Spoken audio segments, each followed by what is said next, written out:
उन्होंने इस बात के लिए कि 3 युगों से तुमने इस बल का कहना माना है, तो आज तक यहाँ से निकल अब जरा मेरा कहना क्या कहा, मन के कहे चलो मत कोई, अब सदगुरु करे करो तुमसे, जो तुम्हारे जीवात्मा के कल्याण के लिए आए, तुम्हारे शरीर को निरोग बनाने के लिए शाकाहारी का संदेश लेके आए। जरा उनके बच्चों को मानो, ये तुम्हारा मानव जीवन प्रसाद हो, मानव जीवन में सच्ची श्रद्धा के मिल रहे,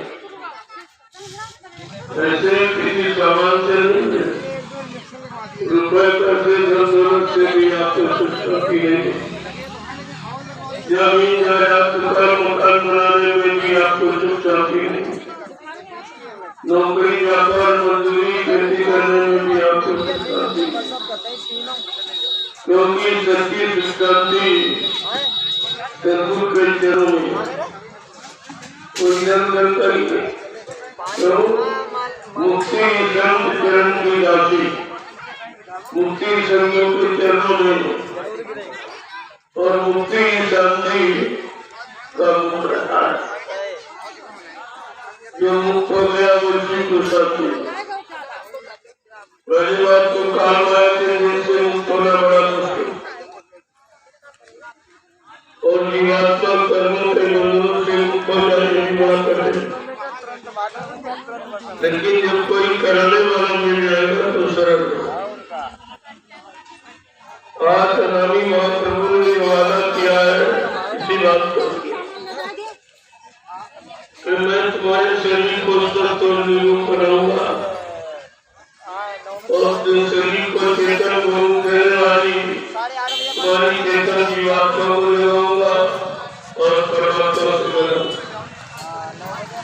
ये काम सृष्टि में किसी ने नहीं किया, और इतना बड़ा काम करने के लिए जो आया आपने उसको बेहतर नहीं किया, जो तुम्हारे लिए तुम्हारी जीवात्मा के उद्धार करने के लिए आया, जो पारिवारिक सामाजिक व्यवहारिक जीवन को सुख शांति में बनाने आया, आप उसी को नहीं छोड़ पाए। खाना खाइए, यह समय आपका जो तुम्हारा उतना करने का, सत्संग सुनने का, दर्शन करने का, सेवा करने का, सेवा देने का, गुरु के वचनों का प्रचार करने का, गुरु से नाम लेकर सुमरन भजन करने का क्या मतलब? तुम्हारे लिए सब झूठ सब धोखा हो गया, क्योंकि तुमने वचनों को संभाल के नहीं रखा। अगर वचनों को संभाल के रखे होते तो आज ये आपका पारिवारिक जीवन, सामाजिक जीवन, व्यवहारिक जीवन ये कष्टों में नहीं होता, ये बीमारी महामारियों में, ये पारस्परिक लड़ाई झगड़ों में नहीं होता, तुम सब सच्ची सुख शांति प्राप्त करते हो। इसीलिए तो आपसे कहा गया था कि बच्चा मेरे सत्संग वचनों को बहुत संभाल के रखना, जैसे लोग रुपए पैसे सोने चांदी हीरे जवाहरात को गांठ में बांध के रखते, इस तरह तुम मेरे वचनों को संभाल के रखना। अगर कहीं मेरे सत्संग वचनों को भुला दिया तो मेरी दुआ दया के भंडार से तुम करोड़ों को पीछे चले जाओ, फिर आपको कोई लाभ, कोई शांति, कोई सुख सुकून नहीं मिल सकेगा। और देखे आपके सामने वही आ गया, आपने बच्चों को बुलाया, यानी सावधानी अच्छी दुर्घटना घट गई, सात गंगा संगे बोल बड़े में चले गए। बाबा जी ने 45 करोड़ जीवों को जगा के खड़ा किया, सतपथ के रास्ते पर उनकी शराब छुड़ा दी, मांस मंगरा, ये गंदा खान पान सब छुड़ा दिया और उनको माला पकड़ा के साधु बना दिया, लेकिन वो बेचारे टिक नहीं पाए। क्योंकि जब अध्यापक बच्चों को पढ़ाता साल भर तो 3 परीक्षा देता, त्रैमासिक, अर्धमासिक और वार्षिक। ये 3 परीक्षा देता है कि जो पढ़ाया गया उसमें इसने कितना समझा, कितना लिया, कितना याद किया, कितना कंठास किया, इसकी जानकारी दी। और गुरु ने आपको 60 साल पढ़ाया मथुरा में, 10 जुलाई 1952 से 2012, ये 60 वर्ष आपको पढ़ाया। तो कहा देखेंगे मेरी पढ़ाई का किस पर कितना असर है, किसके कितने मेरी पढ़ाई को पढ़ा है, लिया है, यानी समझा है, किया है कि नहीं किया है, उसी की ये परीक्षा हुई। तो परीक्षा में तो सब फेल हो गए, कोई भी बात नहीं, ये सब फेल करता सब गुरु के वचनों को भूल गए, गुरु के वादों को भूल गए, गुरु ने जो संकल्प प्रतिज्ञा की वो भी सब हो गए। जब आप सब भूल गए तो फिर बात कैसे होगी?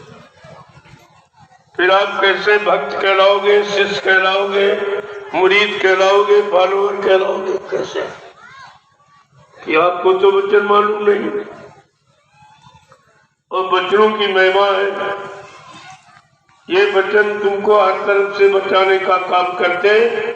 अगर आप वचनों को संभाल के रखते तो तुमने तो सब भुला दिया, और वचन भुलाने पर ये समय कैसा आ गया, सब मुसीबत आपत्तियों का, कैसी कैसी बीमारियां नई नई। बाबा जी ने बहुत पहले कहा था, बच्चा अगर तुम शाकाहारी न बन पाए तो बड़ी बड़ी बीमारियां होंगी, एक की दवा 100 में न मिलेगी। इतना खराब समय आ जाएगा, ये गंदे खान पान से ऐसी ऐसी जानलेवा बीमारियां पैदा हो जाएंगी कि डॉक्टर वैद्य हकीमों को पता नहीं चलेगा और मरीज खत्म हो जाए। बीमारी का ज्ञान ही नहीं हो, क्योंकि बीमारी गंदे खान पान से आ रही, और जब तक खान पान नहीं बंद किया जाएगा ये बीमारियां जाने वाली नहीं, बल्कि और नई बीमारी पैदा हो रही। अगर लोग शाकाहारी न हुए, अच्छे नहीं बने, सच्चाई ईमानदारी के काम न किए, चरित्रवान न बने, तो कुदरत की तरफ से ऐसी बीमारी आ रही है जिसमें गांव के गांव, शहर के शहर, मुल्क के मुल्क वीरान हो जाए, सब साफ हो जाएगा। इतने मकान खाली रहेंगे कि कोई रहने वाला नहीं। प्रेमियों, इतना खराब समय आ रहा, उसी खराब समय की जानकारी आपको बहुत पहले से दी जाती। सारे हिंदुस्तान में घूम घूम कर मैं उसी भयानक बीमारी की जानकारी दे रहा हूँ जो कोई नहीं बता रहा, न कोई जान रहा, न कोई विश्वास कर रहा, न किसी की समझ में आ रही, न किसी को दिखाई दे रहा। जो बीमारी आ रही है वो किसी के नजर में नहीं है, वो तो संत महात्मा जो त्रिकालदर्शी होते हैं, भूत भविष्य वर्तमान को जानने वाले, वही जानकारी देते। अब उस खराब समय से आप कैसे बचोगे? आपने बचने के लिए तमाम वैद्य डॉक्टर बना डाले, इस तरह की झोला छाप डॉक्टर गली गली दौड़ गए, लेकिन बीमारी कम नहीं हो रही।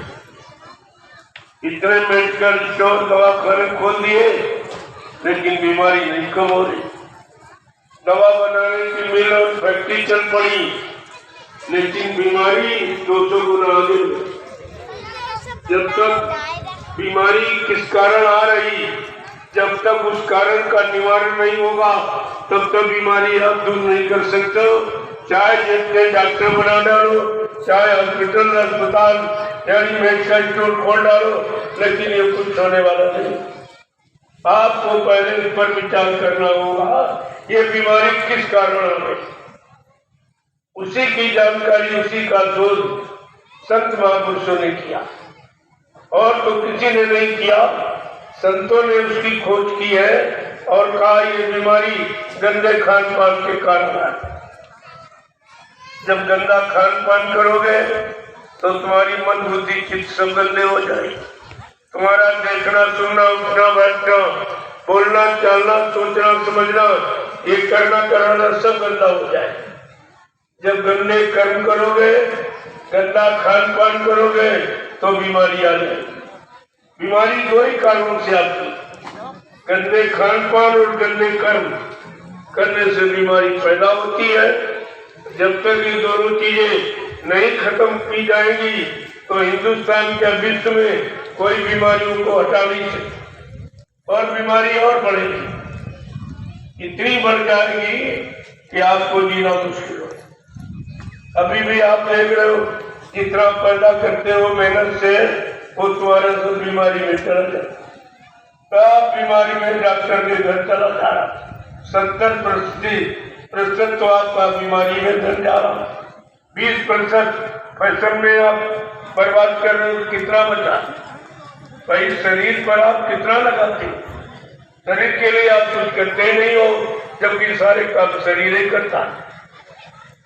जब सारे कामों को करने वाला शरीर और उसके लिए आप कुछ नहीं करोगे, अच्छा भोजन स्वच्छ पाक साफ नहीं दोगे तो ये बहुत जल्दी खत्म हो जाएगा और दोबारा आपको मिलेगा। ये परमात्मा दोबारा नहीं देगा। जब 4,84 लाख योनियों में भ्रमण करके और जीवात्मा बराबर मन के साथ लगी रही और प्रार्थना करती रही कि एक बार हमको मानव शरीर दे, ये उसकी प्रार्थना से मिला। जो आप ये शरीर लिए बैठे हो ये तुमने नहीं, ये जीवात्मा की बात है। उसने प्रार्थना की कि एक बार मालिक हमको मनुष्य शरीर दे। जो मनुष्य शरीर में जीवात्मा को परमात्मा से मिलने का अधिकार और किसी शरीर न पशुओं में न पक्षियों में न जंगली जानवरों न कीड़े मकोड़ों में। जीवात्मा उनमें भी है लेकिन उनमें परमात्मा से मिलने का अधिकार नहीं है। क्यों? कोई शरीर एक तत्व का, कोई दो तत्व का, कोई तीन तत्व का, कोई 4 तत्व, लेकिन मानव शरीर 5 तत्वों से परिपूर्ण है। क्षितिजल पावक गगन समीरा पंच तत्वया रचि शरीरा। जल पृथ्वी अग्नि वायु आकाश 5 मसालों को मिलाकर विचित्र कारीगरी से भगवान ने इस मनुष्य मंदिर को तैयार किया और इसी मनुष्य मंदिर में अपनी चेतन मूर्ति जीवात्मा को बैठा दिया। ये भगवान का बनाया मनुष्य मंदिर और ईंट पत्थर वाला इंसान का बनाया। अब आप ये बताओ कि भगवान अपने वाले में रहेगा कि तुम्हारे वाले? तुम्हारे ईंट पत्थर वाले में कभी आया, कभी रहा, कभी किसी को मिला है? तुम इतना भी नहीं समझ पाए हो कि भगवान ने अपनी चेतन मूर्ति जीवात्मा के कारण ये मनुष्य मंदिर बनाया तो वो अपने वाले में रहेगा कि तुम्हारे वाले में? वो तो इंसान ने बनाया और इंसान को किसने बनाया? भगवान ने। अगर भगवान ने इंसान को न बनाया होता तो ईंट पत्थर वाला मंदिर भी कोई नहीं बनाता। इतनी छोटी बात आपकी समझ में नहीं आई कि भगवान ने अपनी चेतन मूर्ति जीवात्मा के लिए ये मनुष्य मंदिर बनाया और इसी में उसने अपनी मूर्ति को बैठा। उसमें तो बैठाना नहीं, ईंट पत्थर का आपने बनाया और मूर्ति भी किराए मोल खरीद के ले आते। वो भी जड़, मंदिर भी जड़ है, मूर्ति भी जड़ है और जड़ सामान तुम चढ़ाते फूल है, अगरबत्ती पेड़े बताते भी जड़। जड़ को जड़ से, जड़ कोई की पूजा आप जड़ सामान से करते तो जड़ सामान आपको मिल जाए। जब शरीर इंद्रियों से पूजा पाठ तीर्थ व्रत दान हवन जब तिलक गंगा स्नान करोगे तो क्या मिलेगा? मान मिलेगा, सामान मिलेगा, सम्मान मिलेगा। अगर आत्मा से भजन करोगे तो भगवान मिलेगा। ये भगवान मिलने वाला वो सामान मिलेगा, चाहे दोनों कर लो चाहे। ये भी आज तक आपको किसी ने नहीं बताया कि भगवान कहाँ मिलेगा। अरे भगवान को एक पत्थर में मिलेगा कि कागज सिलेंडर में मिलेगा? क्या किसी को मिला भी तक? कितने साल गंवा दिए, कितनी जिंदगी लोगों ने बिता डाली, लेकिन नहीं मिला। क्यों? जो जहाँ मिलता हुआ तो आप कभी गए नहीं, और जिनके द्वारा मिलता उनसे आप मिले नहीं, उनसे कभी आपने पूछा नहीं कि भगवान भाई कहाँ मिलेगा, देवी देवता कहाँ रहते, कहाँ मिलेंगे, ये आपने पूछा कभी? ब्रह्मा जी कहाँ मिलेंगे, विष्णु भगवान कहाँ मिलेंगे, शंकर जी कहाँ मिलेंगे, भगवान राम कहाँ मिलेंगे, भगवान कृष्ण कहाँ मिलेंगे, देवी देवता कहाँ मिलेंगे, क्या आपने पूछा किसी? कुछ अपने मनमानी तरीके से कभी पत्थर को भगवान मान लिया, उसी पत्थर को देवी देवता, उसी कंकर को शंकर, ये सब मान्यता तुम्हारी है। तो इससे क्या मिला? इतनी पूजा आपने की आज तक, वो मिला जिसकी पूजा? न कोई देवी मिला, न कोई देवता मिला, न कोई भगवान मिला, न खुदा मिला, न गाड मिला, यानी कोई नहीं मिला। फिर आपने किया? अरे जो भी काम आप करते हो संसार समाज परिवार में, तो कुछ पाने के लिए करते। जैसे आप खेती करते हो, अगर अनाज न पैदा हो तो खेती करोगे आप?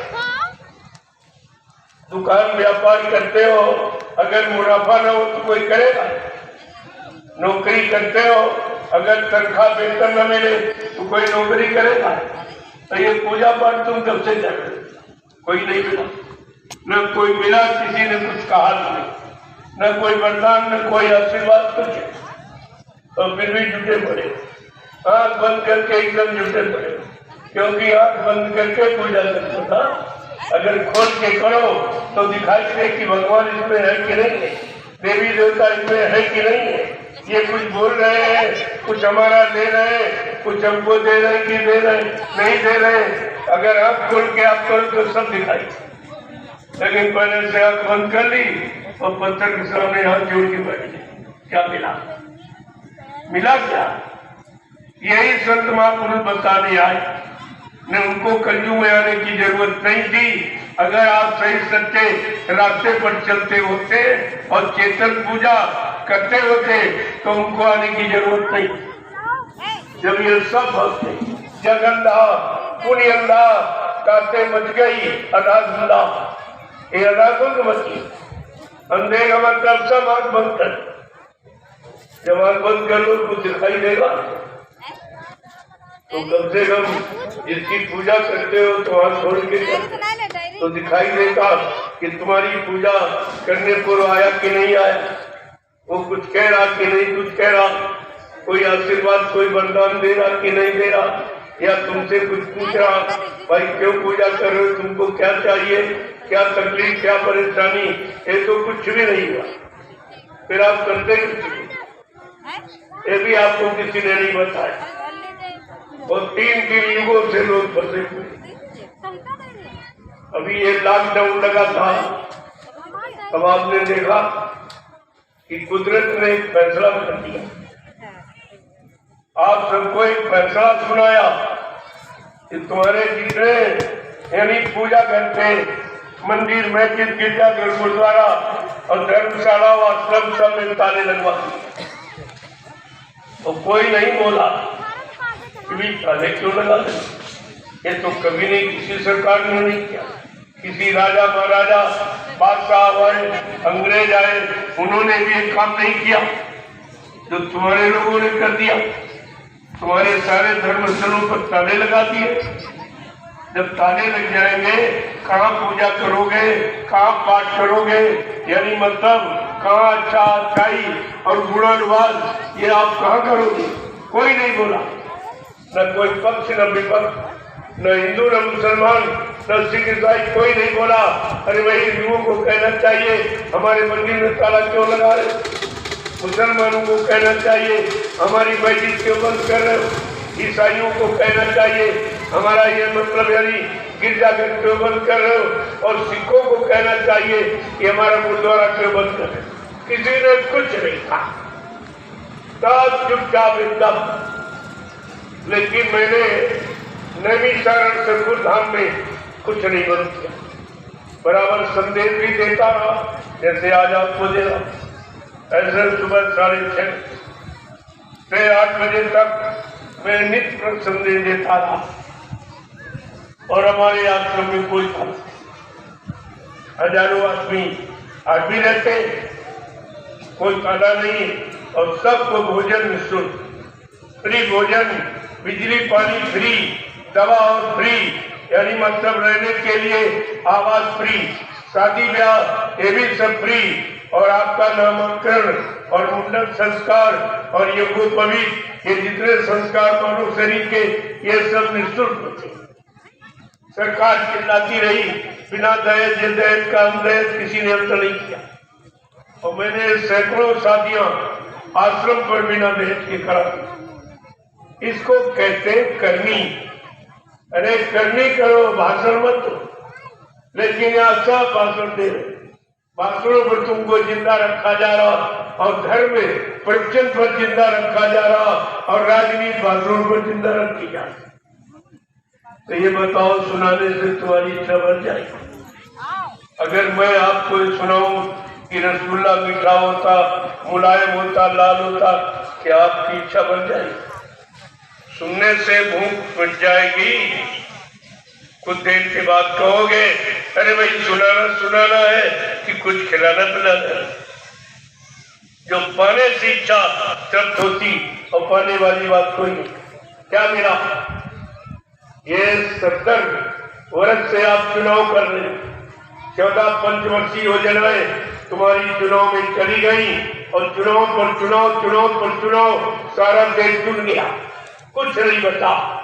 लेकिन जिनको आपने चुना, उन्होंने आज तक तुम्हारे भलाई का, तुम्हारे अच्छाई का, तुम्हारे लाभ का कोई काम नहीं चुना। फिर चुनाव का मतलब क्या हुआ? और जानते हो चुनाव का खर्चा, ये भी आपको नहीं बताया गया। प्रजातंत्र में प्रजा से हर तरह की चोरी की गई, तो भी प्रजातंत्र कैसे रहेगा? प्रजातंत्र में प्रजा को ये भी नहीं बताया गया, तुम्हारे सुकून शांति न्याय सुरक्षा के लिए मैं सरकार बना रहा हूँ, वो कितनी महंगी है। एक पंचवर्षीय चुनाव का खर्चा 70 अरब रुपए। कितना महंगा चुनाव? ये महंगाई कौन देगा? तुम्ही काश्तकार, तुम्ही भूमियोतक, तुम्ही मजदूर, और छोटे कर्मचारी, और छोटे व्यापारी, दुकानदार, इन्हीं से वसूला जाता है। बड़ा आदमी कोई नहीं देता एक पैसा। तुम कब तक सोते रहोगे? ये कब तक सोते रहोगे, और कब तक ये मार खाते रहोगे? तुम्हें तो जागना ही हो। तुम्हारे सोने का इतिहास परिणाम कितना बुरा। जब तुम पहले सो गए तो 350 वर्ष मुसलमानों ने हिंदुस्तान पर राज किया, और तुम सबको गुलाम बना के रखा।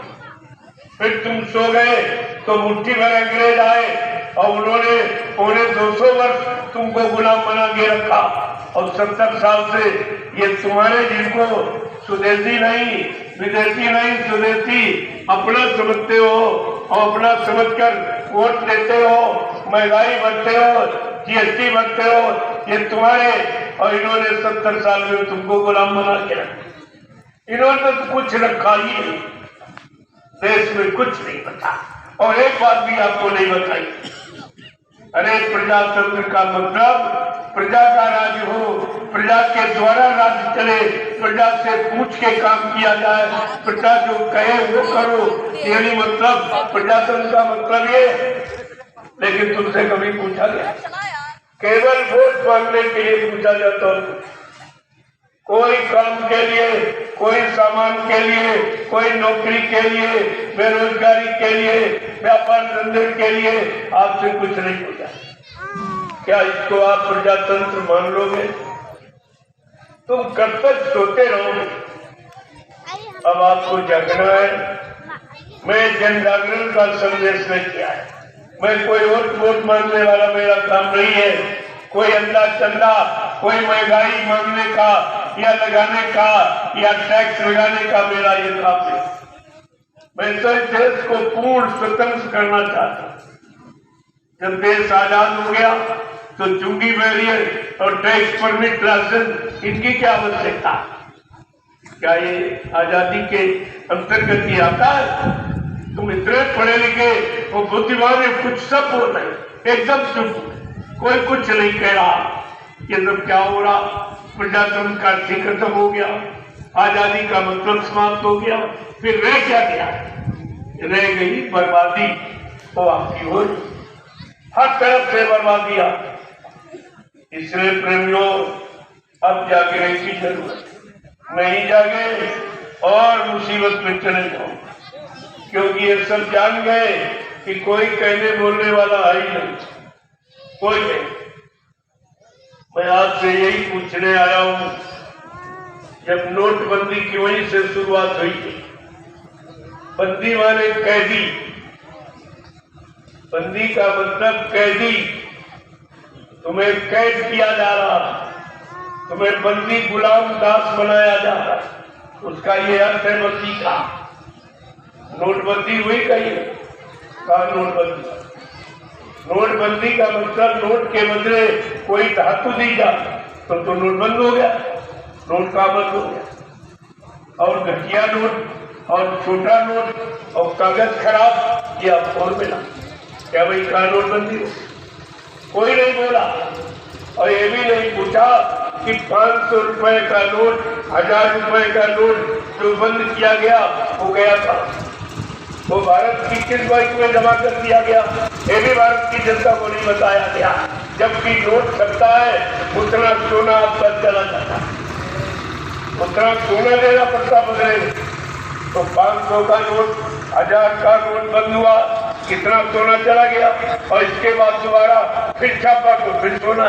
ये सोना गायब करने की नीति, और इसमें कुछ नहीं, सोना गायब हो गया आपका, कहाँ चला गया?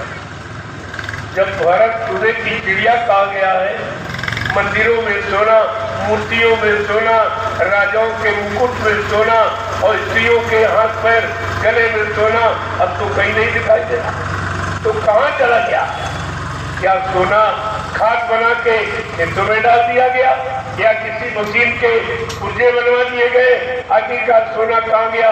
एक कोई पूछने वाला नहीं, एक कोई देश में पूछने वाला नहीं है, और आपकी तरफ से कोई कहने वाला नहीं। मैं तो इतना कह भी रहा हूं, बाकी तुम्हारे प्रति कोई कहने वाला नहीं है। कहना इसलिए पड़ रहा कि मैं भी इसी देश का नागरिक हूँ, नागरिक के हैसियत मुझे कहने का अधिकार, पूछने का अधिकार प्रजातंत्र में। इसलिए मैं पूछ रहा हूँ कि भाई ये सब कहाँ चला गया, इसका क्या आपने कर दिया, कहाँ लगा दिया, कहाँ खर्चा कर दिया? जनता की भलाई का, जनता के जरूरत के काम के आपने कहाँ पर ये सब लगा दिया? लेकिन कोई सुनने वाला नहीं। नोटबंदी के बाद आप में आ गई लॉकडाउन, ये भी बंद की। लॉकडाउन का मतलब भी बंद कर, लॉक माने बंद, डाउन माने नीचे गिरा, बंद करके तुमको नीचे गिरा दिया, यानी तुमको कहने का अधिकार नहीं। नीचे बैठने गिरने का मतलब तुमको कहने का कोई अधिकार नहीं, मैं कुछ भी करूं। तो प्रजातंत्र का राज, ये तो मनमानी है, प्रयोग तंत्र है, लूट तंत्र है, फिर प्रजातंत्र कहा रहा। इस पर विचार करना होगा आपको। इसी तरह चुपचाप बैठे रहे तो बहुत मारे जाओगे। देखिए तुरंत उन्होंने तुमको मकान में बंद कर दिया। अरे पूछना चाहिए था कि मकान में लोगों को बंद कर रहे हो लॉकडाउन में, और धंधा व्यापार बंद कर रहे हो, सड़क यातायात बंद कर रहे हो, रेल मोटर, तो ये कोई दवा है कोरोना की क्या? ये दवा की इलाज है, इसका बीमारी से क्या संबंध? और तुम्हें घर में बंद कर दिया। ये सब उन्होंने तुम्हारी परीक्षा की कि तुम्हारे में बुद्धि है कि नहीं है, तुम्हारे में विवेक है कि नहीं है, तुम कुछ सोचना जानते हो कि नहीं सोचना जानते हो, समझना जानते हो समझना नहीं जानते हो। ये सब तरह से तुम्हारी परीक्षा ली गई और तुम सब बोलोगे, कोई नहीं बोला। जब घरों में बंद कर दिया, तुम्हारे घर मकान जेल बन गए और 3-3 महीने तुमको बंद कर दिया, लेकिन कोई नहीं बोला भाई क्यों बंद किया जाए, मैंने कौन सी गलती की है? मैंने राष्ट्र का, देश का, समाज का क्या नुकसान किया, आखिरकार हमें ये कैदी की तरह अपने घरों में क्यों बंद किया था? कोई कहने वाला। जब कोई नहीं बोला तब उन्होंने तुम्हारी दुकान बंद कर, बाजार मार्केट बंद कर। फिर भी कोई नहीं बोला, भाई सौदा कहां से लाएंगे, बाजार क्यों बंद कर रहे हो, ये कौन सी कोरोना की दवा है? लेकिन कोई नहीं बोला। जब कोई बोला नहीं तो समझते हैं जो कर रहे अच्छा कर रहे, तभी भारत की जनता बोल रही है। कोई बड़ा लिखा विद्वान नहीं बोला। तब उन्होंने क्या किया? तुम्हारे रेल मोटर यातायात को, संपर्क मार्ग सब तोड़ दिया, कुछ नहीं। फिर भी नहीं कोई बोला तो उन्होंने कहा ये कोई बोल ही नहीं रहा, हम जो कर रहे अच्छा कर रहे, तभी तो लोग नहीं बोल रहे। उन्होंने फट से तुम्हारा विद्यालय और न्यायालय और कार्यालय सब बंद कर। लेकिन फिर भी कोई नहीं बोला कि विद्यालय बंद कर दोगे इन बच्चों का भविष्य खराब हो जाएगा। अरे भाई 2 दिन 4 दिन बच्चा स्कूल नहीं जाता, कोर्स आगे हो जाता, वो पीछे हो जाता तो घबराने लगता, कैसे पूरा करेंगे। तो 3-3 महीने जब स्कूल में बच्चे नहीं जाएंगे, स्कूल बंद कर दिए जाएंगे, इन बच्चों की पढ़ाई लिखाई खत्म। वो किस लिए किया गया कि बच्चे जब पढ़ लिख जाएंगे तो नौकरी मांगेंगे, और नौकरी इनके पास है नहीं। इसलिए उन्होंने ऐसी चाल चली कि विद्यालय ही बंद कर। जब कोई पढ़े लिखेगा नहीं, न पास होगा और न ये नौकरी मांग पाएगा। तुम्हारे साथ कितनी बड़ी चाल ये चली जा रही, लेकिन कोई कहने वाला नहीं है। मैं तो इतना कह भी रहा हूं, किसी की हिम्मत कहने की नहीं है कि सच्चाई को खोल के कहे। हमारा देश आजाद है, लेकिन आजादी के लक्षण कहीं नहीं दिखाई। सब जगह आप नजर डालिए तो बर्बादी के ही लक्षण दिखाई दिए। एक स्कूल बंद करना बर्बादी का लक्षण नहीं है, न्यायालय बंद करना बर्बादी का लक्षण नहीं है। ये सब जो हो रहा है, बंदी का मतलब ही बर्बादी। और बंदी माने कैदी, तुम्हें कैदी बना दिया गया, गुलाम बना दिया गया, दास बना दिया कि आप कुछ कह नहीं सकते। बंदी बेचारा कुछ नहीं कह सकता, उसे कहने का अधिकार समाप्त हो जाता। बंदी का किए ही, और तुम सबको बंदी बनाए और कोई नहीं बोला। किसी की हिम्मत नहीं देश में कहने की, और मैं जब कहने लगा तो कोई सुनने वाला नहीं, तब मुझे निकलना पड़ा। अगर देश के प्रति हमदर्दी है, क्योंकि हम लोग ये कहते हैं जिस देश जात में जन्म लिया बलिदान उसी पर हो जाए। जब ये आप कहते हो कि कुछ करते भी हो, कौन बलिदान हो रहा, कौन कुर्बान हो रहा, ये कहना तुम्हारा झूठ है। कि जिस देश जात में जन्म लिया बलिदान उसी पर हो जाए, वो शक्ति हमें तो दया निधे कर्तव्य मार्ग पर डट जाए। ये शक्ति मांगते हो, ये प्रार्थना अर्जुन मिन्नत करते हो, लेकिन करते कुछ नहीं, खाली कहते जवान से हो। करना तुम्हें सिखाया नहीं गया, क्योंकि करने वाला कोई है नहीं।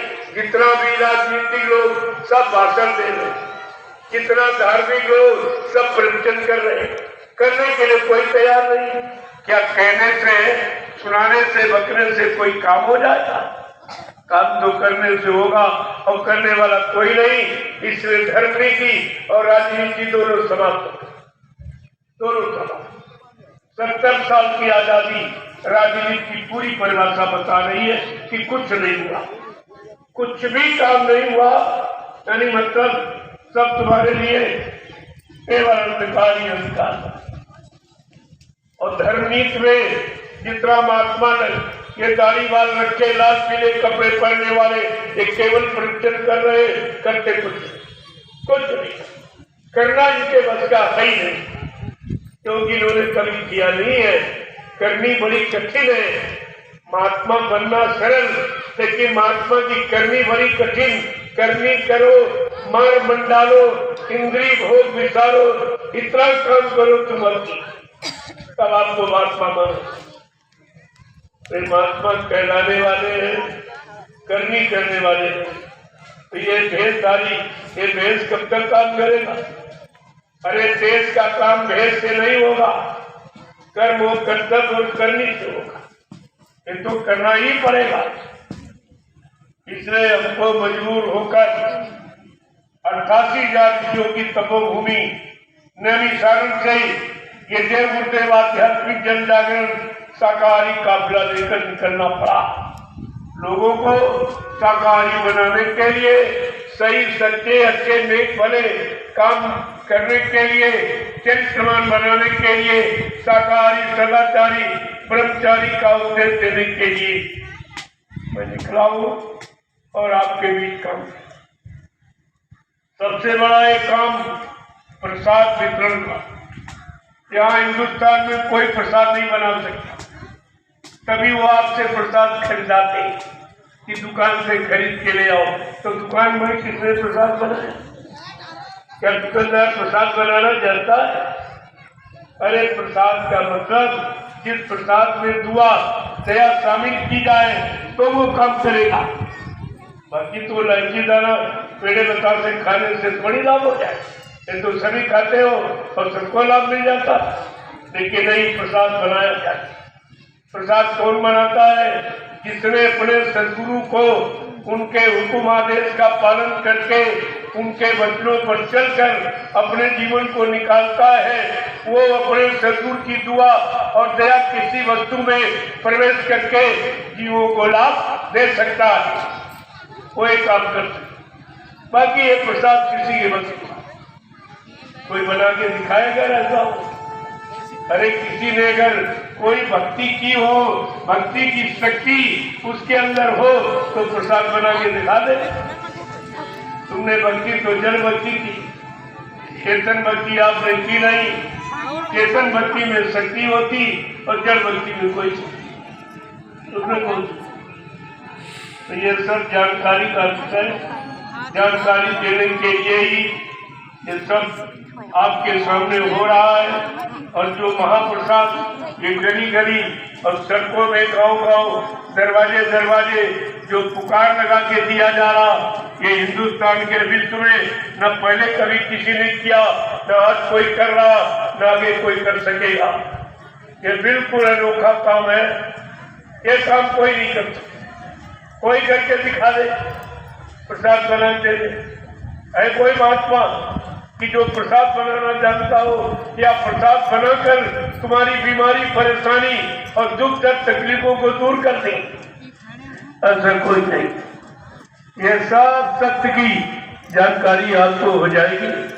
ये परीक्षा होगी सबकी कि असली महात्मा कौन, जो लोगों के दुख को हर ले, कष्टों को हर ले, बीमारी को हर ले, यानी मतलब हर तरफ की मुसीबत आपत्ति को हर ले, उसे संत सदगुरु कहते हैं, उसे महात्मा, वही महान आत्मा है। तो जितने नकली हैं आप देखते जाइए, सब जेल का दरवाजा देखें। अब परीक्षा की घड़ी आ रही है, जब परीक्षा होगी इनसे पूछा जाएगा तुमने देश समाज का कोई काम नहीं किया, चलो तुमने ईश्वर की देवी देवता की भक्ति की, जरा भक्ति की ताकत शक्ति लगाइए और देश की बीमारी हटाइए और परेशानी हटाइए और दुख तकलीफ दूर कीजिए। अगर नहीं कर सकते हो तो तुम्हें जेल में बंद किया जाएगा। तुमने जनता का धन लूटा, ये गाड़ी कमाई खाई किया कुछ नहीं। अभी तो इनको पता चल जाएगा कि महात्मा बनने का क्या परिणाम है। ये तो सब मान सम्मान के लिए और खाने पीने के लिए सब महात्मा, 1 करोड़ महात्मा हिंदुस्तान में, और उस देश की ये हालत देखिए आप कि धर्म कहीं दिखाई नहीं दे रहा, मानवता इंसानियत कहीं दिखाई नहीं दे रही। प्रेम प्यार मोहब्बत सेवा दया सदाचार परमात्मा की याद कर किसी में है ही नहीं, और किसी के मन मस्तिष्क में माँ बहन बेटी बहू की परख और पहचान ही नहीं है। तो तुम्हारा कर्तव्य है महात्मा का ये सब पैदा करो, इन लोगों के अंदर ऐसे भाव पैदा करो और घूम घूम कर ये धर्म का प्रचार करो और लोगों में धार्मिकता धार्मिक भाव ले आओ। तब तो तुम्हें माना जाएगा कि तुमने देश का अन्न खाया और देश के लोगों का धन का प्रयोग किया है और तुमने कौन सा काम किया, कौन सा काम किया? ये सब निकल जाएगी बनावट। ये बनावट सजावट सब इनको भी मालूम नहीं है आगे किसका राज्य होगा। हुई है संत राज भारत माँ, अब दिखाई पड़ी है बाबा जय गुरुदेव की बाणी, तब दिखाई पड़ी है। हाँ, ये सब दिखाई पड़ेगा और सबकी अकल ठिकाने हो जाएगी, चाहे कोई नेता हो चाहे कोई महात्मा हो। ऐसी संतों की भूमिका, ऐसी व्यवस्था और परिवर्तन की ऐसी उनकी एक लहर है। ये वैचारिक क्रांति का परिवर्तन, ये पहले वाला परिवर्तन राम कृष्ण वाला मार का हिंसा वाला नहीं है, ये समझाने वाला। ये वैचारिक क्रांति उठ खड़ी हुई, सबके भाव विचारों को बदल दिया जाएगा। जैसे खान पान बदला वैसे आपके भाव विचार बदल जाएंगे, भाव विचार बदल जाएंगे, आपके कर्म बदल जाएंगे, कर्म बदल जाएंगे, आपकी व्यवस्था बदल जाएगी। व्यवस्था तो कर्मों के अनुसार, अच्छे कर्मों से अच्छी व्यवस्था बनती है और बुरे कर्मों से बुरी व्यवस्था बनती है। ये सब जानकारी आपको रखनी चाहिए, लेकिन आपने तो कुछ रखा ही नहीं, सब भुला दिया। अब परेशानी में बैठे हो फिर भी आपकी समझ में नहीं आ रहा, फिर भी वोट के लिए इतने व्याकुल होते हो, वोट डालने के इतने शौकीन हो कि दूसरे तक का डालते, तो जुर्म तो आपको भोगना ही पड़ेगा। क्योंकि वोट एक व्यवस्था का आधार है, राजनीतिक व्यवस्था बनाने का आधार वोट, और वो तुम देते हो। सरकार तुम्हारे द्वारा बनती, तुम्हारे द्वारा जो काम होगा और उस काम से जो भी लाभ और हानि, अच्छा बुरा जो किया जाएगा उसका तुम्हारे पर प्रभाव पड़ेगा। तुमने ऐसा क्यों किया? रामचरित मानस को नहीं पढ़ते आप घर में लिखिए, उसमें बड़ा साफ साफ लिखा, राजनीति बिन धन धर्मा और प्रभु समर्पे बिन सत्कर्मा। राजनीति बगैर धार्मिक पुरुषों के चलाई ही नहीं जा सकती। धार्मिक पुरुष चाहिए। धार्मिक मतलब दाढ़ी बाल लाल पीला कपड़ा नहीं, जिसके अंदर प्रेम प्यार मोहब्बत सेवा दया सदाचार परमात्मा की यादगार माँ बहन बेटी की परख पहचान, जो परिश्रम और नेक ईमानदारी से कमाई करता है और उस गाली कमाई जब खाता तब उसकी बुद्धि अच्छी होती, उससे कर्म अच्छे होते, प्रेमियों उसका नाम मानता। साधु जिसने तन मन वचन इंद्रियों को साध लिया वो साधु। जो शाकाहारी सदाचारी ब्रह्मचारी प्रेमियों साधु तो उसको कहते, लेकिन तुमने दाढ़ी बाल लाल पीला कपड़ा देखा साधु कर दिया, तभी तुम फंस गए, कभी फंस गए हो। वो तो देश का कायर है जो कोई काम नहीं करना चाहता, अच्छा खाना चाहता और मान सम्मान लेना चाहता, ये भी कर्म कर जा, ये सब देना पड़ेगा। ये ऐसा उसका काम नहीं है। उसकी सरकार में, भगवान की सरकार में कोई मतलब घूस रिश्वत नहीं किसी तरह। जो जैसा करेगा वैसा फल उसको भोगना पड़ेगा, वैसी उसकी व्यवस्था। ये तुम्हारी भ्रष्ट नीति और राजनीति नहीं कही जाएगी। राजनीति का मतलब है राज्य और नीति। जिस राज्य में नीति नहीं, न्याय नहीं है, सत्यता नहीं है, ईमानदारी नहीं है, वो कैसी नीति है? तो राजनीति है। तुम अनीति को नीति कहते हो, तभी तो फंस गए। इसलिए कई बात को समझो, मैं इसीलिए निकला हूँ जानकारी देने, मेरा और कोई काम नहीं। तुमको सही सच्ची जानकारी समझ कि हर समय तुम्हें क्या करना और क्या करना चाहिए, और तुम्हारी बीमारी परेशानी कैसे जाएगी, दुख तकलीफ कैसे जाएंगे, ये न्याय सुरक्षा और रोजी रोटी ये कैसे मिलेगी, महंगाई गरीबी बेरोजगारी कैसे समाप्त होगी, टैक्सों की मार जीएसटी की मार ये कैसे खत्म होगी, ये सब जानकारी आपको दी जाए। अगर नहीं समझोगे तो तुम जानो, तुम्हारा काम जाने। लेकिन आप ये नहीं कर सकते हो हमारे गांव कोई आया नहीं, हमको किसी ने बताया नहीं, कोई सही जानकारी दी नहीं, मैं ये कहने के लिए आपके लिए रखूंगा नहीं। सारे हिंदुस्तान में घूम घूम कर ये साफ संदेश और निस्वार्थ, कोई पैसा, कोई किराया भाड़ा, कोई पैसा कुछ। अब ये जो लोग साथ में चल रहे हैं, ये अपने बाल बच्चे छोड़ के आए हैं, तो इनके लिए कुछ आपसे जरूर कहा जा रहा, ये तुम्हारे लिए आए, तुम्हारे पर कर्जा कुछ न रहने पावे तो कुछ न कुछ इनको दे देना, तो ये चलते रहेंगे, लगे रहेंगे। लेकिन मैं कुछ नहीं किसी से, ये तो आप जबरदस्ती कहते हो हमारा 1 रुपया 2 रुपया 10 20 50 100 रुपए ले लो, किसी अच्छे काम में लगा देना। आप कहते हो हमारे पास समय नहीं कि परिवार बाल बच्चों को छोड़ के आपके साथ चलो।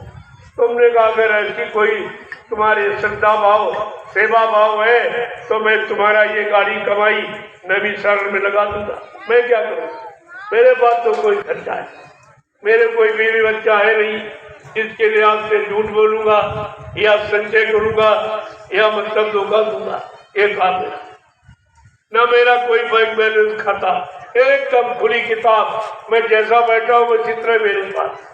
ये कपड़े आप लोग देते हो तो पहन लेता हूँ, मैं 2 कपड़े भी नहीं पहनता, आपने दे दिए तो पहन लिया कि बहु बेटियों के बीच में आप कपड़े पहन, मैं तो लंगोटी में रहता। लेकिन नहीं, वो बेटियां बैठी हुई है तो कोई मर्यादा लज्जा है तो चलो ये कपड़े पहन लेते हैं आपके लिए। 1 रोटी दोपहर हिसाब, वो भी आपकी दी हुई खत्म। जब आपकी रोटी खाता हूँ, आपके कपड़े पहनता तो आपके काम में लगा, चलो भैया आपका काम हो जाए, क्योंकि काम नहीं करूंगा तो आपका कर्जा चढ़ जाएगा हमारे पास, रोटी का कपड़े का ये सब।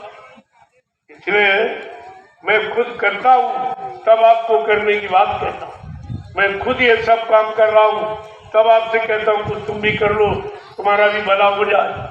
मैं भाषण प्रवचन नहीं देता हूँ, मैं जो काम करने जा रहा हूँ उसकी जानकारी दे रहा हूँ ताकि आप लोग समझ रहे हैं भाई देश में कौन सा काम हो रहा, ये काम कोई नहीं कर देखा आपने, ये साइकिल यात्रा कोई निकाल सकता है हिंदुस्तान में? है कोई राष्ट्रपति प्रधानमंत्री मुख्यमंत्री ये काम करके दिखा दिया? देखिए कोई गिन नहीं सकता इतने साइकिल, और इसमें से कितनी कन्याएं ये सब चल। इनको आप देखिए, जब देश में इस तरह का काम शुरू हो जाए तो आप समझ लो कि कुदरत की तरफ से कुछ होने वाला, कुछ होने वाला। अगर एक काफिला आपके गांव में न होता तो जानते हो 200 ग्राम के गोले पड़ते हैं, ये फसलें सब खत्म हो जाती। लेकिन आपने सेवा की है, आपने इन तपस्वियों को जो तपस्या कर रहे हैं इनको आपने अपने गांव में जगह दी है, इसलिए आपका बचाव हो गया। ये जहाँ जहाँ काफिला जाएगा वहाँ बचाव हो जाएगा, बाकी बचाव होना बहुत मुश्किल। समय बहुत खराब, कब कहाँ क्या हो जाए कोई मतलब जरूरी नहीं, इसलिए मैं ये काफिला लेके निकला हूँ। चलो कुछ तो बचाव हो जाए, नहीं आप क्या खाओ। इस समय जो रोटी खेतों में पड़ी सबकी रोटी खेत में, और जरा सा अगर कहीं वो हो जाए तो कुछ नहीं बची कुछ, फिर आप क्या खाओगे? बगैर रोटी के तो आप रह, रोटी तो सबको चाहिए, चाहे प्रधानमंत्री हो चाहे मुख्यमंत्री, बगैर रोटी वो भी नहीं रह सकता। और उनको भी नहीं मालूम कि रोटी है कहाँ, रोटी है काश्तकारों के खेत। रोटी का कोई मिल फैक्ट्री नहीं बनाया गया, रोटी यही, और ये सबको पालती, सबको जीवन देती, इसीलिए काश्तकार को अन्नदाता कहा गया। ये अन्नदाता है, अन्नदाता की आज ये हाल है, ये हाल रो रहा चिल्ला रहा, कोई सुनने वाला, कोई किसी तरह की व्यवस्था करने वाला। जब जानते हैं कि रोटी सबको खानी, और रोटी और कहीं बनी नहीं, कोई दुकान में कोई मिल में कोई फैक्ट्री में रोटी बनती नहीं, रोटी का कारखाना एक काश्तकारों के खेत, और रोटी की व्यवस्था अगर कर दी जाए तो समस्या हल हो जाएगी। मैं 2 बिंदुओं को लेके निकला हूँ, रोटी और बेटी। अगर बेटी की रक्षा हो जाए तो तुम्हारी इज्जत बच जाए और जीवन के लिए रोटी मिल जाए। और आपको क्या चाहिए?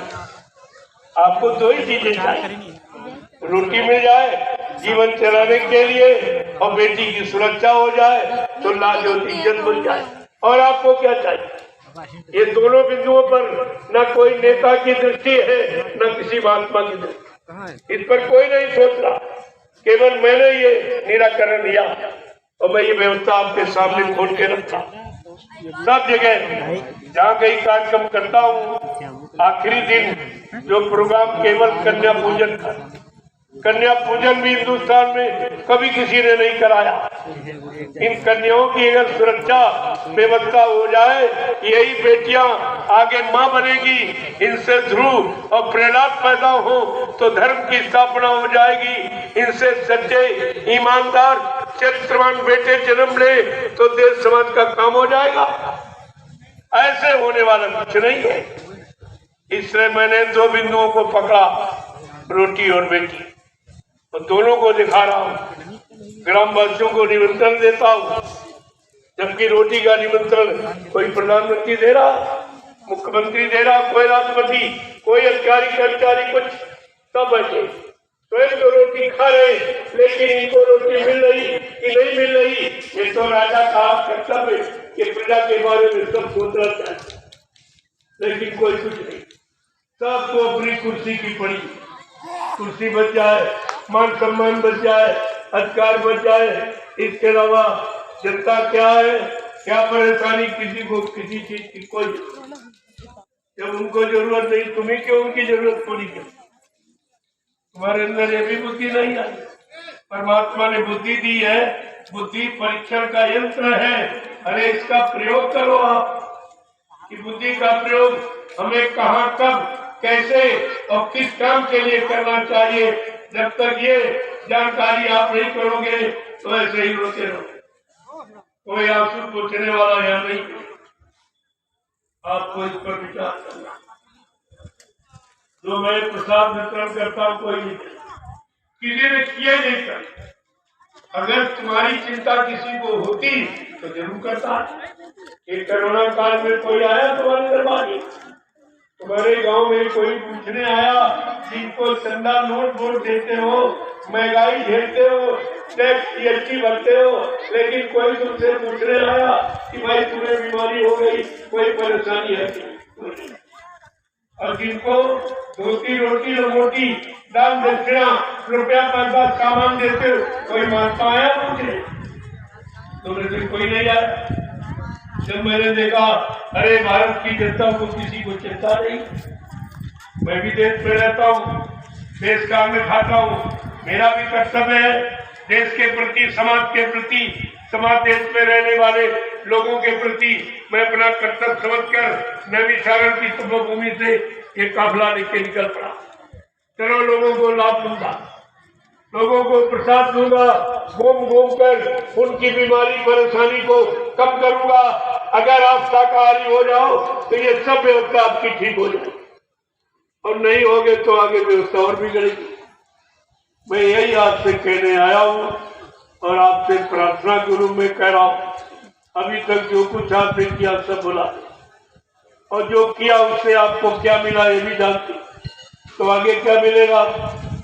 इसलिए अब वो सब आप शाकाहारी हो जाओ, सारी बीमारियों से मुक्ति मिले। कोई बीमारी, कोई लड़ाई झगड़ा, कोई चोरी डकैती का बलात्कार, ये कुछ नहीं, ये सब समाप्त हो जाएगा। इन सब के करने का एक ही आधार है कि मांसाहार और शराब। शराब जैसा खराब कोई नशा नहीं, जिससे तन खराब, मन खराब, धन खराब, परिवार समाज, आपका विश्वास खराब, ये सब समाप्त हो जाता। इसलिए ऐसा कोई बुद्धि नाशक नशा न पियो जिससे बुद्धि पागल हो जाए, माँ बहन बेटी बहू की पहचान खत्म हो जाए। इस काम को आप हमारी प्रार्थना स्वीकार कर लें, अर्जी हमारी मर्जी आपकी। नहीं करोगे तो आप ये नहीं कर सकते, किसी ने बताया, और मैं उसके बदले आपसे कुछ लेने भी नहीं, मैं तो सब आपके साथ लिए भोजन भंडारे साथ में, ये अपना खाते हैं, आपको भी खिलाए सब। ये तो काम ही बिल्कुल अनोखा। ये दरबार लेने वाला नहीं, देने वाला, सब तरह से लाभ देगा अगर आप लेना सीख जाए तो। जय गुरुदेव, जय गुरुदेव,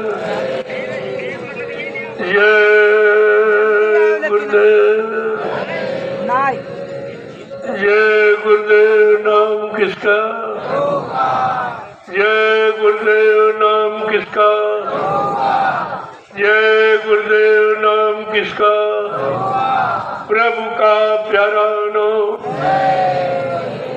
ग्रामवासियों, आप समझ रहे हो कि भाई जय गुरुदेव नाम कहाँ से? जरा समझ लो उसको। हर युग का इतिहास पढ़िएगा। जब धरती पर सतयुग था उस समय योगियों ने हरि नाम जगाया। इसको प्रहलाद ध्रुव ने लिया, उनका काम बन गया। इसके बाद त्रेता लगा और राम नाम आ गया। देखो, हर युग का अलग नाम है, एक ही नाम नहीं रहा। त्रेता में ऋषियों ने राम नाम जगाया, विभीषण ने, सुतीक्षण मुनि ने और मतलब यानी कोल बिल बंदरों ने उस नाम को लिया और सबका काम। इसके बाद द्वापर आया तो कृष्ण नाम आया। कृष्ण नाम को ग्वाल वालों ने, गोपिकाओं ने लिया, उनका काम। और जिन्होंने नहीं माना, आलोचना निंदा की, वो सब मारे गए। ये इतिहास आपका कहना, ये महाभारत उसी का प्रमाण है। भगवान कृष्ण ने अपने मामा कंस से कहा और यदुवंशियों से कहा, भाई मैं तुम्हारी जात बिरादरी में आया हूँ, जात बिरादरी के नाते मेरी बात मान लो, धर्म पर आ जाओ, मानवता इंसानियत में आ जाओ। तो यदुवंशियों ने क्या कहा? भगवान कृष्ण की बात नहीं मानी और क्या कहा? है तू जात का ग्वाला है, गाय चराने वाला, माखन का चोर, तेरी बात मान लूंगा। ऐसे अपशब्द, कट शब्दों का प्रयोग करके कृष्ण को मजबूर कर। बेचारे मजबूर लाचार हो गए। समझाने पर कोई समझा नहीं, कोई माना नहीं। तो उनको एक 18 दिन का एक नाटक, एक लीला, एक खेल खेलना पड़ा, जिसको आप कहते हो महाभारत, और 56 करोड़ का सफाया। न मानने वालों का इतिहास सर्वनाश। आज आप नहीं मानोगे तो आपका परिणाम होगा। परिणाम कोई अलग से नहीं होगा। आज का परिणाम तो और खराब।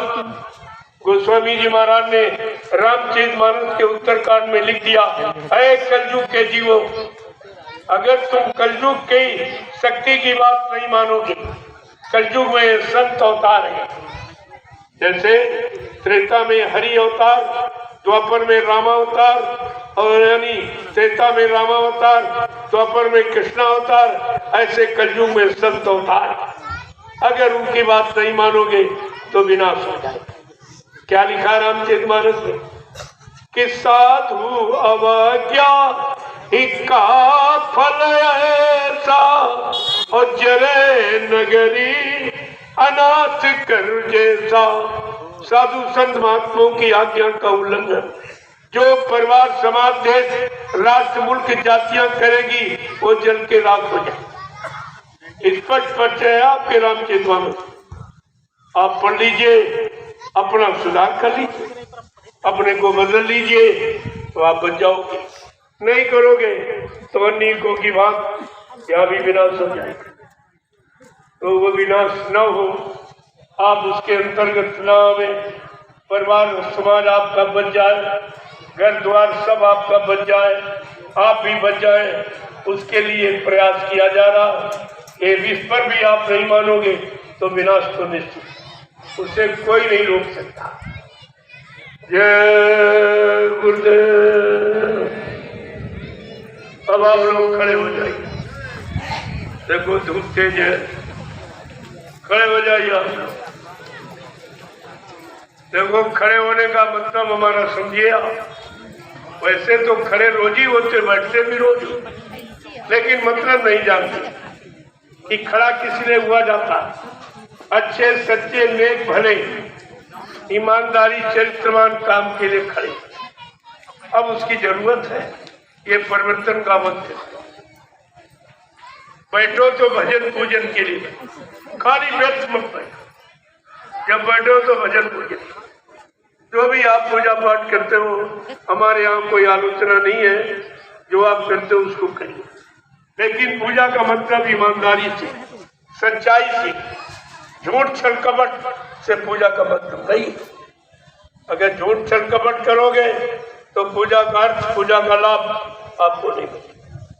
भगवान राम ने खुद कहा कि मुझे कौन पाता है, ऐ कलयुग के जीवो स्पष्ट सुन लो, कहा मुझे कौन पाता है। ब्राह्मण पाता कहते नहीं, क्या क्षत्रिय सूत कहते नहीं, क्या मंदिर बनाने वाला, गंगा नहाने वाला, तीर्थ में मूर्त में सीधा प्रणाम करने वाला कहते नहीं। क्या लिखा राम के द्वारा कि निर्मल मन जन सो मोहि पावे और मोहे चाल छिद्र कपट नहीं भावे। बिल्कुल साफ साफ कहते भगवान राम कहते, अरे भाई सीताराम कहने से हमको तुम नहीं पाओगे, जो मैं कह रहा हूँ उसका पालन करोगे तो मैं आपको जरूर मिलूंगा। ऐसे नहीं, कितना साफ लिखा कि जिसका मन निर्मल पाक साफ पवित्र, मैं उसको मिलूंगा। मन तो आपके सबके गंदे, जब खान पान गंदा है तो मन बुद्धि चित्त सब गंदे हो, तो फिर आप सीताराम से कभी नहीं मिल सकते। कितना तुम चिल्लाओ सीताराम राधे श्याम, अभी तक तो किसी को मिले नहीं, और अब कहां से मिल जाएंगे? क्योंकि वो मिलने का तरीका केवल संत महापुरुषों के पास है। क्योंकि सीताराम जी यहाँ नहीं है, ये मृतलोक है, वो साकेत लोक में बैठे आदमी। भगवान कृष्ण यहाँ नहीं, वो गोलोक में बैठे। ब्रह्मा जी यहाँ नहीं, वो ब्रह्मलोक में बैठे। भगवान विष्णु यहाँ नहीं, वो विष्णुलोक में बैठे। भगवान शंकर यहाँ नहीं, वो शिवलोक में बैठे। देवी देवता यहाँ नहीं, वो देवलोक में बैठे। ये सब लोग इस आसमान के ऊपर, इसके ऊपर। ये मृतलोक यहाँ जो आएगा शरीर धारण करेगा, उसको शरीर को मौत के हवाले करना पड़ेगा। यहाँ मृत्यु सत्य, इससे कोई नहीं बच सकता। चाहे राजा हो, चाहे रंग, चाहे धनी मानी, गरीब अमीर, कोई वो स्त्री पुरुष, इससे कोई बचेगा। अब मृत्यु से में जाने के पहले अगर अपना काम बना लो कि दोबारा इस मृत्यु लोक में ना आना पड़े, मृत्यु के हवाले ना होना पड़े, तो आपको संतों की बात पहुंची। उनके पास रास्ता है, वो रास्ता है नाम का, नाम की कमाई। नाम तो यहाँ बहुत प्रचलित है, उसको कोई गोस्वामी महाराज ने खोल दिया कि कलयुग में कौन सा नाम। क्या कहा उन्होंने, कोटि नाम संसार में तासे मुक्ति न होए, आदि नाम जो गुप्त जप बूझे बिरला कोई। वो तो गुप्त जप बिना जबान के उच्चारण किए उस नाम का जब जाप करोगे, वो नाम कलयुग मिला। गोस्वामी महाराज ने ये भी खोला कि कलयुग में कौन सा नाम है कि गुरु भी न भावा ए निधि तरह न कोई, और जो भी रांची इस शंकर सम होई। ब्रह्मा विष्णु महादेव के समान कोई धनवान बलवान बुद्धिमान यशमान क्यों न बन जाए, लेकिन ये भवसागर बगैर सतगुरु की कृपा के कोई नहीं जाता। और वो गुरु जो नाम जहाज लेके आए, बैठा रहेगा किस पर जीवात्मा को सवार करके ले जाएगा, ये भी तो है। जो नाम जहाज लेके आएगा भवसागर में पार करने के लिए नाम जहाज लगाएगा और ऐलान करेगा, मेरे नाम जहाज पर बैठ जाओ, मैं तुमको तुम्हारे घर पहुंचा दूं। ये सब वाला इस समय आपके सामने हो रहा। कोई चीज पर्दे में नहीं रखी गई, सब खोल के रख दी गई कि कलयुग का जीव कहीं भ्रमित न हो जाए। लेकिन फिर भी आप भ्रमित हो गए। 45 करोड़ को ये ज्ञान कराया गया मथुरा में, और सब भ्रमित हो गए, कोई नहीं बचा। जो शरण और चरण में टिका रहता। अब वो भूल गया इस बात की कि मुक्ति रहती कहाँ। क्या पत्थर कागज कैलेंडर में मुक्ति बैठी? साफ साफ लिखा, मुक्ति संत चरण की दासी, मुक्ति संतों के चरणों में रहती। और सबने संत सदगुरु के चरण शरण छोड़ दिए, तो इनको कहाँ मुक्ति मिलेगी? इन्हें कहाँ मुक्ति मिलेगी? इनसे पूछो। जिनके चरण शरण छोड़कर और जिनके पास तुम गए हो उनके पास चरण है कि पैर है? क्या पैरों में मुक्ति? इतना भी नहीं आप रख पाए कि मुक्ति संत चरण की दासी, वो चरणों में रहती, पैरों में नहीं। पैर तो घोड़े गधे के भी नहीं, उनके पास मुक्ति हो जाती। कहने का मतलब यह है, जब सत्संग वचनों को सुनोगे, अपने जीवन में उतारोगे, तब आप उन वचनों का लाभ मिलेगा कि आप हर तरफ, हर बुराई, हर कष्ट मुसीबत से आप बच जाओगे। वो वचन बचने बचाने का काम करते, वो भाषण स्पीच प्रवचन वाले वचन नहीं है, वो आपको की सुरक्षा और आपकी संभाल के लिए वचन उच्चारण किया जाए। जय गुरुदेव। जोर से बोलो, सब मिल बोलो, बोलना होगा। जय गुरुदेव। अभी से बोलो, जय गुरुदेव। दुख दर्द हरेंगे, जय गुरुदेव। सब कष्ट मिटेंगे, जय गुरुदेव। सुख शांति भी देंगे, जय गुरुदेव। सबके दाता, जय गुरुदेव। सबके मालिक। जय गुरुदेव। प्रेम से बोले, जय गुरुदेव। ये नाम नहीं इंसान का, ये नाम है प्रभु का, ये काम नहीं इंसान का, ये काम है प्रभु का, प्रभु और प्रभु का काम। ये जय गुरुदेव नाम किसी आदमी इंसान का नहीं, प्रभु का नाम। और प्रभु का प्रचार यहाँ किसी ने कराया ही। रामचरितमानस का उत्तरकांड तो कह रहा, एक अनी अनामा अज सच्चानंद प्रभु धामा। एक ही अनामी धाम है, वहाँ एक अनामी महाप्रभु है।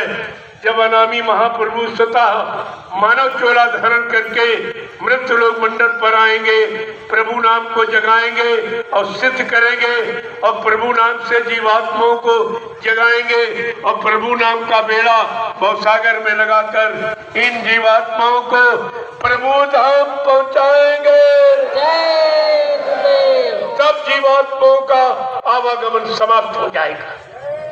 प्रेमियों, ऐसे समाप्त होता और किसी नाम से नहीं। जितने नाम आपको बताए सुनाए गए वो सब काल शक्तियों के नाम।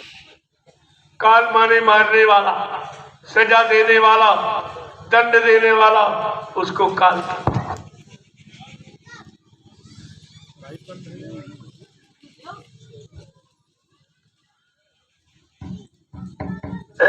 पावर आया होगा। काल और दयाल में यही अंतर है।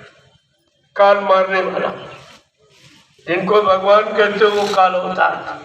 भगवान राम जिन्होंने अपने पिता को नहीं माफ किया, तुम कौन से माफी करानी पड़ी? तुम्हारा कौन सा रिश्ता? अपने पिता दशरथ को नहीं माफ किया, धोखे में एक श्रवण कुमार की हत्या हो गई, माफ नहीं किया, कहते नहीं। बहुत लोगों ने सिफारिश की, भगवान आपके पिताजी माफ कर दीजिए, धोखे में अपराध हो गया। कल ये कुछ मैंने कर्मों के आधार पर विश्व की रचना की, जो जैसा करेगा मैं वैसा उसको फल दे सकता। न माफ कर सकता हूँ, न खत्म कर सकता, न अदला बदली कर सकता, ये मुझे अधिकार नहीं है। उसको अधिकार केवल प्रणाम का। तो इसलिए अपने पिता को नहीं माफ किया। एक हत्या धोखे से हो गई, भगवान राम ने अपने पिता को नहीं माफ किया, और तुमने अपने जीवन में कितनी हिंसाएं, हत्याएं की, कितने मुर्गे काटे, कितने बकरे मारे, कितनी मछली मारी, कितने अंडे फोड़े, कितने गर्भपात करके मासूम बच्चों की हत्या किए हुए बैठे हो। बोलो तुम्हें कौन सा भगवान माफ कर? पहले भगवान का इतिहास पढ़िए, तुम्हारी आंख खुल जाएगी कि हम अपराधी हैं कि हम भक्त हैं। जो ये सीताराम कह रहे हैं उनको ये सोचना चाहिए कि तुम पुजारी हो कि सीताराम से सजा पाने के अधिकारी। ये पुजारी का मतलब छापा तिलक जनेऊ चंदन माता, ये पूजा पूजा नहीं है, ये तो शरीर की बनावट है, ये शरीर की बनावट है। और आत्मा मन सब अंदर में बैठे, पूजा तो अंदर से होती, अंदर खाने से आप खराब। इतनी गंदगी आपने इसमें मारी। इस मनुष्य मंदिर में जब से आप जानकार हुए हो, इतनी गंदगी, कितना मुर्दा मांस आपने इसे मारा। मैं आपसे एक बात पूछूंगा, क्या मुर्दा कोई घर में रखता? तुम्हारे घर में कोई खत्म हो जाए उसको आप घर में नहीं रखते। जिसने घर मकान बनाया, जमीन दुकान बनाई, बाल बच्चों में पैदा किया, पाल पोस के तैयार किया, पढ़ा लिखा के शादी ब्याह कर दिया, जब वो शरीर मुर्दा होता तब आप कहते नहीं, ये घर में नहीं रहे। मुर्दा घर में नहीं रहेगा, मुर्दा गांव मोहल्ले में नहीं रहेगा, मुर्दा रहेगा शमशान भूमि में या कब्रिस्तान। न हिंदू रखता मुर्दा घर में, न मुसलमान रखता। जब आप ये जान गए हो मुर्दा इतना खराब है, घर वाला मुर्दा घर में नहीं रहेगा और बाजार वाला मुर्दा रसोई घर में रहेगा। ये कौन सी तुम्हारी पूजा है, कौन सी भक्ति है, कौन सा तुम्हारा ज्ञान है? यानी घर वाला मुर्दा घर में नहीं और बाजार वाला मुर्दा रसोई घर में, जहाँ भगवान का भोग लगाते। इतनी भी बुद्धि तुम्हारी खराब, कुछ नहीं आता। उसी का ये परिणाम जो सजा में। यही समय बरसात का, रोटी मैदान में पड़ी, क्या खाएंगे आप? अब भी आप शाकाहारी हो जाए। कुदरत इतनी नाराज है, एक दाना नहीं रखेगी जो तुम खा सको। इतनी नाराज आप बने तो अभी उसको मना लिया गया। थोड़ा रुक जाओ आप, मैं पूरे हिंदुस्तान में प्रेमियों को शाकाहार का संदेश दिए देता हूँ। जब लोग मेरे शाकाहार संदेश को ना माने, ना सुने, ना पढ़े, फिर तुम्हारी इच्छा में वो करे, फिर मैं आपसे कुछ नहीं कहूँगा। इसलिए मैं अंतिम लास्ट वार्निंग, अंतिम संदेश लेके आपके लिए आया हूँ। मानो ना मानो खुशी आपकी, हम मुसाफिर हैं, अभी अपने घर जाएंगे। जय गुरुदेव। अब आप लाइन से खड़े हो जाओ, मैं आपसे मिल लूं, क्योंकि सबकी शिकायतें मिले नहीं। देखो कुटी में इतनी जगह नहीं थी, वहां बुला लेता और एक बार ही इनसे मिला नहीं जाता। एक मतलब एक रास्ता निकाल दिया कि एक लाइन में मैं लाइन में पुरुष, ये अपनी मर्यादा है। खड़े हो जाइए, मैं अभी आपसे मिल लूँ और आपको एक तो बात, मैं आपका दर्शन, एक एक का दर्शन करूंगा और एक एक को प्रणाम करूंगा और ये बीमारी महामारी से बचने का प्रसाद दूंगा। तो इसके बदले आपसे कुछ नहीं, ये बिल्कुल निःशुल्क। इसको कहते हैं अध्यात्म। ये स्वार्थ है, भौतिक नहीं है, आध्यात्मिक है। जय गुरुदेव। जो शांति के साथ कोई मंगलवार